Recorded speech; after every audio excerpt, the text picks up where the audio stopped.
All right. So, next horrible question to ask a man in the early stages of dating is, how much money do you make? Now, why is this a bad question? Well, first, let me acknowledge that there's nothing wrong, as far as I'm concerned, with a woman who desires a man who is financially stable. All right.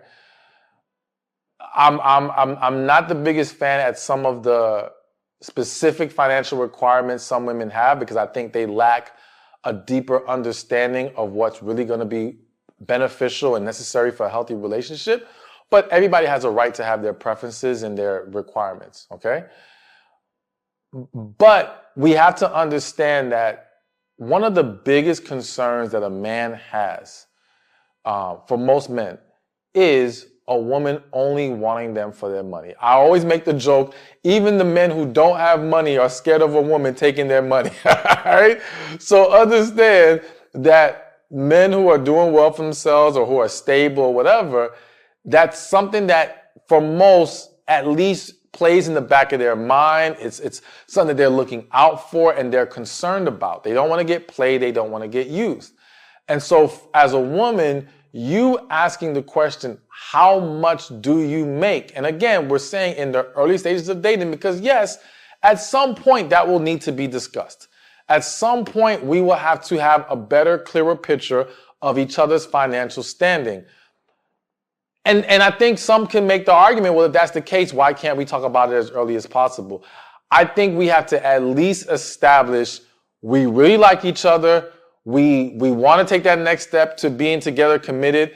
And if you want to ask that question before we put a stamp on this, us making this official, I think that's fair, but I think it should not come before first evaluating, do we really like each other like that? Do we really want to be with each other?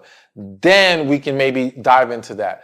But just know that even at that point, if you're not careful with how you discuss it, it can cause that man to see a red flag. It can cause him to be a little more hesitant and kind of have one eye open with you when it comes to money. Okay? Now, what I do think is a much better question or a set of questions to ask in the early stages with a man is about his money management or his relationship with money. So one of the reasons why I said I'm not a fan of a lot of women's requirements. So like when I hear women say, and I'm just going to use the standard $100,000 a year. When I hear a woman say, man needs to make six figures. What bothers me about that is she's overlooking the bigger picture of his money management. So let me give this example. You could have a man making $120,000, but he is riddled in debt. He has poor money management, and he is literally living check to check. I believe, I'm trying to get this right, but I believe the statistics say 37% of people making 250 grand a year or more or 250 grand a year and up is living check to check. Okay? So how much one makes does not determine how much one has available to spend. All right? How generous that individual is, right? Or how they even view being a provider for a woman or any of these things. So you want to find that out about the man. Because on the flip side, I have met men making, let's just say, $75,000 for the year. But this man has been making $75,000 a year for the past 10 years. Lives below his means is one guy I'm thinking about specifically right now. Lives below his means, owns his home, has 401k, has investments. This man is well set up, has plenty of savings, and has more disposable income than the guy making $125,000.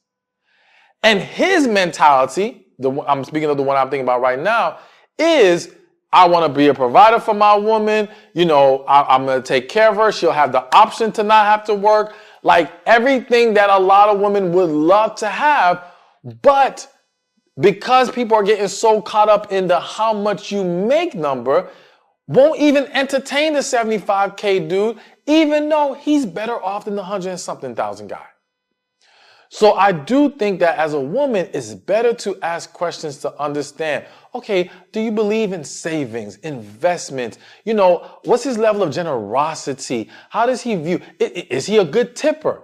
And I say that because I do think, I'm not saying just because someone's not the greatest tipper, that means they're automatically stingy. You have to find out why that is.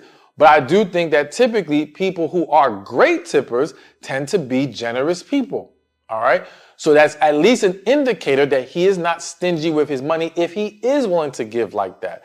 How willing is he give to family and friends that need his help, whatever it is. And again, the family and friends thing doesn't completely define him either, because he may not be trying to give money to them because they're bad with money, but he'll completely take care of his woman. Either way, you get my drift. You want to find all that other stuff out. But asking flat out how much he makes, not the best question to ask. All right, so we got a couple more to go. But before I continue, I want you to go to my store, StephonSpeaksShop.com, and get your tickets for my Time for a Change tour or any of my future events that's coming to your city, as well as books, coaching programs, coaching sessions, you name it, it's all there. Go to StephonSpeaksShop.com or click the link in the description or in the comment section. Now, hey, thank you for watching this video. Be sure to check this one out right here, and I'll see you there. So I think we can all agree communication is key in relationships and dating. And one of the reasons why so many people don't get better results is because they're overlooking the need to communicate